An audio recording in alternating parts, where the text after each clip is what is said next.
திருப்பெரும்புதூர் தொகுதியில் உள்ள 6 சட்டமன்ற தொகுதிகள் மதுரவாயில், அம்பத்தூர், ஆலந்தூர், திருப்பெரும்புதூர், பல்லாவரம், தாம்பரம் இந்த 6 தொகுதிகளும் மிகவும் முக்கியமான தொகுதிகள்.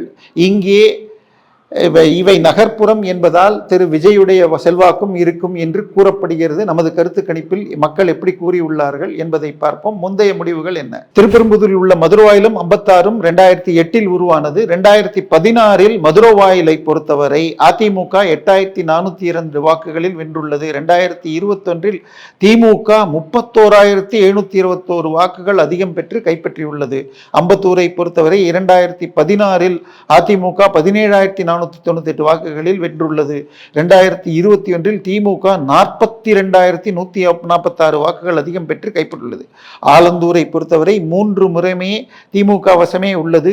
2006 17,910 வாக்குகளிலும், 2016 19,169 வாக்குகளும், 2021 40,571 வாக்குகளும் பெற்றுள்ளன. இங்கு அமைச்சர் போட்டியிடுகிறார்.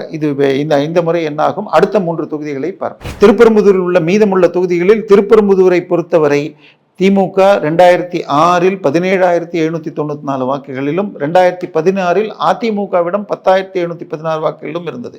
2021 இது திமுக கூட்டணியின் காங்கிரசின் திரு செல்வ பெருந்தகை வெற்றி பெற்ற தொகுதி. 10,879 வாக்குகளில் வெற்றி பெற்றுள்ளார்.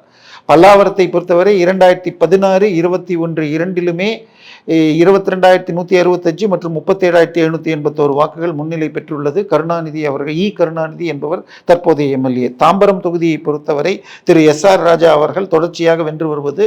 2016 14,445 வாக்குகளிலும், 2021 36,821 வாக்குகளிலும் திமுக வென்றுள்ளது.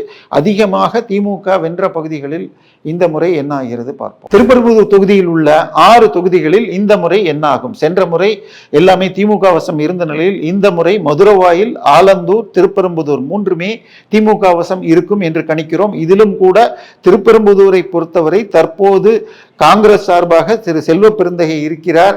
அவர் அங்கு மாற்றப்பட்டு அந்த இடம் திமுக போட்டியிட்டால் இந்த நிலை வரும். ஆனால் அவரே போட்டியிட்டால் அங்குமே இழுபறியாகும். அம்பத்தூர், பல்லாவரம், தாம்பரம் 3மே தற்போதைய நிலையில் தாவேக விஜய் கட்சிக்கு மிகப்பெரிய எட்ஜ் உள்ளதாக, ஆனால் அது 2% அது குறைவாக இருப்பதால் நாம் இழுபறி தாவேகாவிற்கு ஆதரவு என்று காட்கிறோம்.